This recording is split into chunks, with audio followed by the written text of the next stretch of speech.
Yes, beta. Welcome in my YouTube channel Excellence in Mathematics.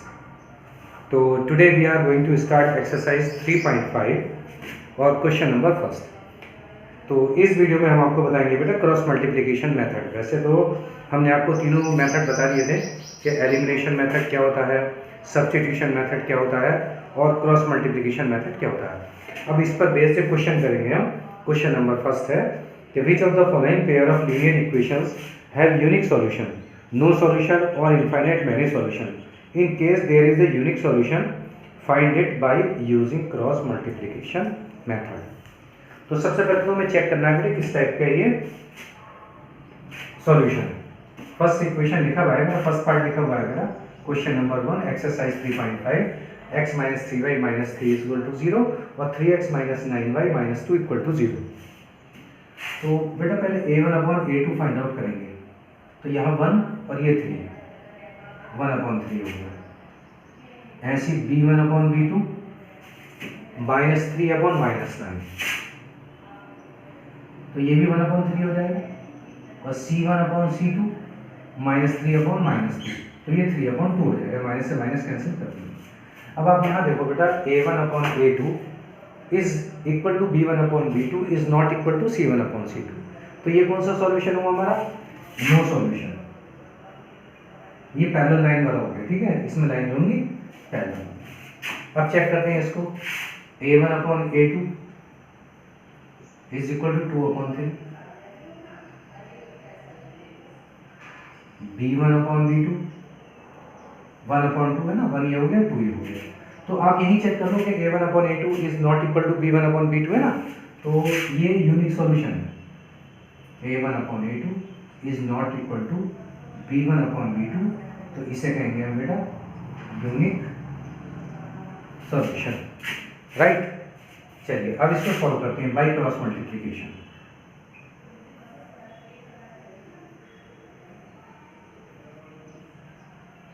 Cross multiplication हमने आपको बताया था, फॉर्मूला है x अपॉन वाई अपॉन और 1 अपॉन।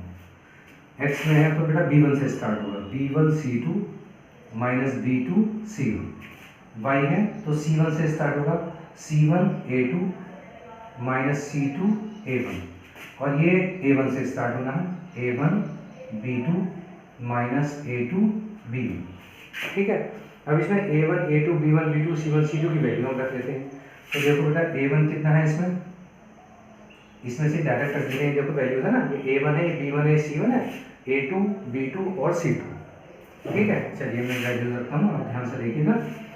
a1 b1 की वैल्यू 1 है यहाँ पे, और c2 की वैल्यू बेटा माइनस 8 है। b2 यहाँ से लेंगे 2, c1 माइनस 5 आ जाएगा is equal to y upon, देखो c1 हमारा ये है माइनस 5, a2 3 है, माइनस c2 बेटा माइनस 8 हो गया, और a1 बेटा 2 हो गया is equal to 1 upon a1 तो 2 अभी हमने लिखा है। और b2 हमारा 2 है,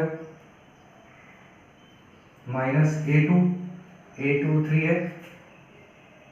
है ना, a1 b1 c1 a2 3 हो गया, और b1 हमारा 1 है जो y का कोएफिशिएंट है, ठीक है। तो ये हो जाएगा x upon minus 8 plus 5 two या 10, y upon minus 15 plus 16, 1 upon 4 minus 3। तो ये हो जाएगा बेटा x अपॉन 2 y अपॉन 1 और 1 अपॉन 1।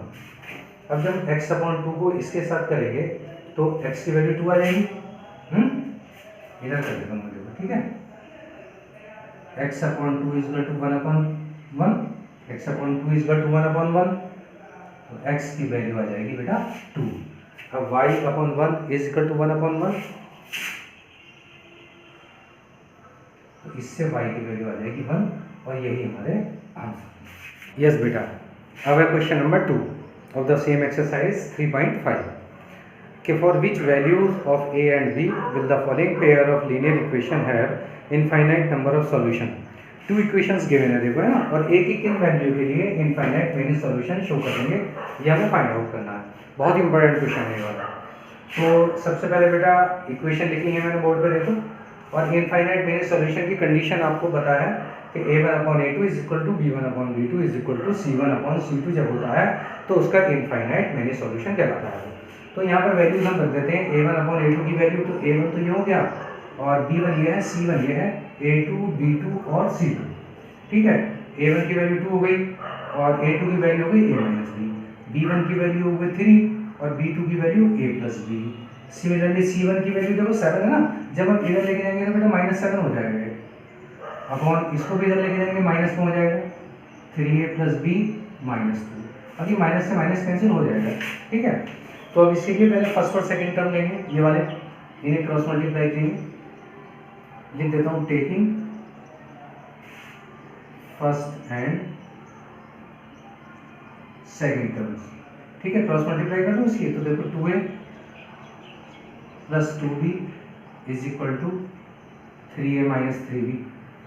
एक साइड कर लेते हैं इसको, तो -3a माइनस 3b और ये -2b हो जाएगा, यहाँ हो जाएगा -a और ये हो जाएगा बेटा -5b, तो माइनस से माइनस करके 5b, ये इक्वेशन फर्स्ट आ गई। अब टेकिंग सेकेंड एंड थर्ड ले लेते हैं, टेकिंग सेकेंड एंड थर्ड, इनकी क्रॉस मल्टीप्लाई करेंगे, 7a plus 7b is equal to 3 3 या 9a, 3 1 या 3b -3 2 या 6, क्लियर है।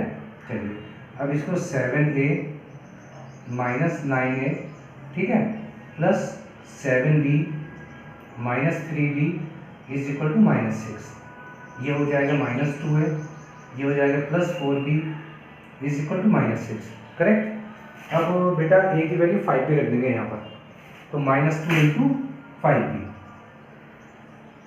-2 इंटू 5b, a की वैल्यू रखी, plus 4b is equal to -6, तो ये हो गया -10b plus 4b is equal to -6, -6b is equal to -6, बेटा b की वैल्यू 1 आ जाएगी, आगे साथ में b की वैल्यू 1 आ गई। अब b की वैल्यू हम इसमें रख देंगे तो a की वैल्यू मिल जाएगी हमें, तो a की वैल्यू आ गई बेटा 5, राइट। यस बेटा, अब है इसका सेकंड पार्ट क्वेश्चन नंबर 2 का, ये मोस्ट इंपॉर्टेंट पार्ट, समझे दोनों पार्ट इसके। तो for which value of k will the following pair of linear equation have no solution. Equation given है, इसमें मैंने बोर्ड पर लिखी है, आपके पास नो सॉल्यूशन कंडीशन दे दी है, इसमें भी पहले वाले में इनफाइनाइट मैंने सॉल्यूशन दी थी और आपकी बार इसमें भी है नो सॉल्यूशन। तो नो सॉल्यूशन की कंडीशन तो आप जानते हो बेटा, a1/a2 is equal to b1/b2 is not equal to c1/c2, ठीक है। इसमें वैल्यूज रखेंगे, a1/a2 की वैल्यू बेटा a1 b1 c1, ये माइनस ले लेंगे इधर और इसको भी माइनस में ले लेंगे, तो a1 की वैल्यू 3, a2 की वैल्यू 2k -1, b1 है बेटा 1, y का कोफिशिएंट 1 है ना यहाँ पे, और यहाँ पर है k -1 is not equal to c1 की वैल्यू -1 है, और यहाँ पर भी माइनस आएगा तो मैंने कैंसिल कर देता हूँ, मैं लिख ही नहीं रहा उसको, ठीक है। अब हमें क्या करना, फर्स्ट और सेकंड टर्म की क्रॉस मल्टीप्लाई कर दो आप, 3k -3 और इधर हो जाएगी 2k -1, ट्रांसपोजिंग कर लेते हैं, इट मीन्स k को वन साइड लिख देते हैं बेटा, 2k इज इक्वल टू ये -3 इधर आ जाएगा 3 और ये अपना -1 है ही, तो k इज इक्वल टू 2 आ गया। तो number 4 of the same exercise 3.5। चलिए, form the pair of linear equation in the following problems and find their solution by any algebraic method. अब इसमें कोई सा भी मेथड हमें यूज़ करना है, अब कंपलसरी नहीं है कि एलिमिनेशन यूज़ करें या क्रॉस मल्टीप्लिकेशन यूज़ करें, जहाँ सुटेबल होगा जैसा हम वो यूज़ करेंगे। तो a part of monthly hostel charges is fixed and the remaining depend on the number of days one has taken food in the mess. When a student A takes food for 20 days, she has to pay ₹1,000 as a hostel charges, whereas the student B who takes food for 26 days pays 1,180 as hostel charges. Find the fixed charges and the cost of food per day.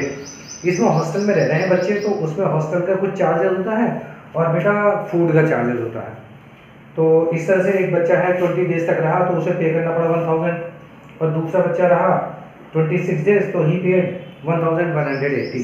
तो हमको बताना है कि fixed charges कितने होंगे और charges for one day कितने होंगे। तो सपोज कर लेते हैं let the fix charges be x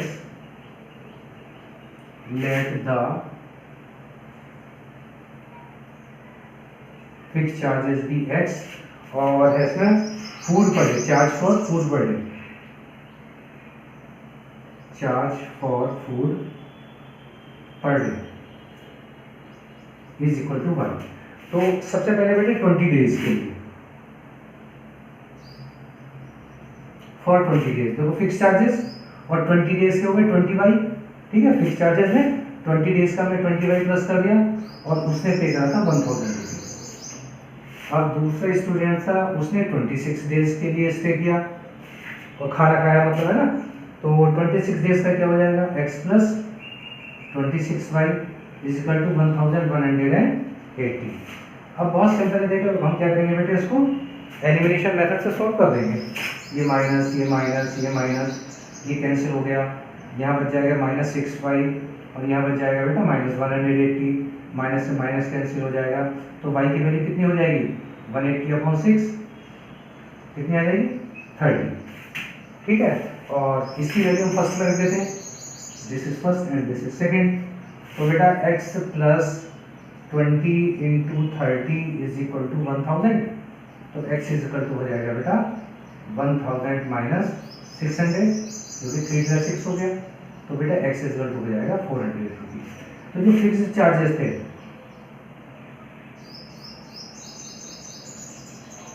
₹400 and charges per day जो फूड के था वो ₹30, और ये